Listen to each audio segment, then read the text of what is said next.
ஆண்டவரும் உலகரும் மிக இரட்சகருமான இயேசு கிறிஸ்துவின் இனிய நாமத்தினாலே உங்கள் ஒவ்வொருவரையும் வாழ்த்தி வரவேற்கிறோம்.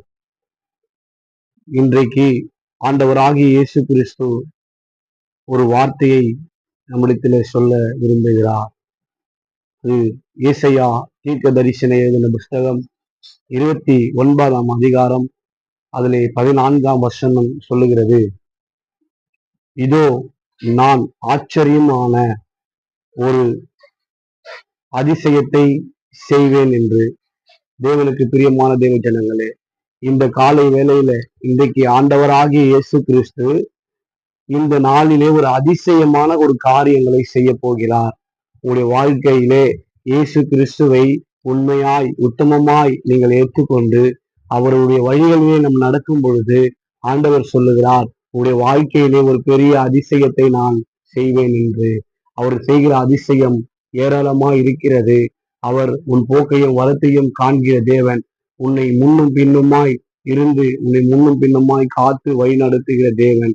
அவர் இதோ சகல நாட்களிலும் நான் உங்களோடு கூட இருக்கிறேன் என்று சொல்லுகிறார். அவர் செய்கிற அதிசயம் இந்த உலகத்தில் உள்ள மனிதனால் ஒருவனாலும் கூடாத காரியம். தேவனால் மாத்திரம் எல்லாமே கூடும். அவர் சொல்லுகிறார், ஒரு ஆச்சரியமான காரியங்களை, ஒரு அதிசயமான ஒரு அற்புதங்களை நான் இந்த நாளிலே உங்களுக்கு செய்வேன் என்று.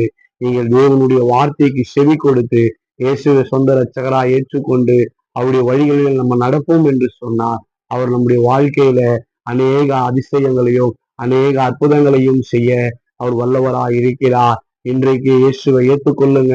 கர்த்தருடைய நாமம் என்று எவ்வளவு பெரியது என்று நீங்கள் அப்பதான் விசுவாசிக்க முடியும். வாழ்க்கையில் அநேக போராட்டங்கள், அநேக பிரச்சனைகள், அநேக நிந்தைகள், அநேக அவமானங்களை சந்தித்துக் கொண்டிருக்கிற ஒவ்வொரு நாளும் நம்முடைய வாழ்க்கையில இயேசு கிறிஸ்துவை தவிர வேறு ஒருவராலும் அதுக்கு ஆறுதலையும் தீர்வுகளையும் சொல்லவே முடியாது. இன்னைக்கு இயேசுவை ஏற்றுக்கொள்ளுங்க.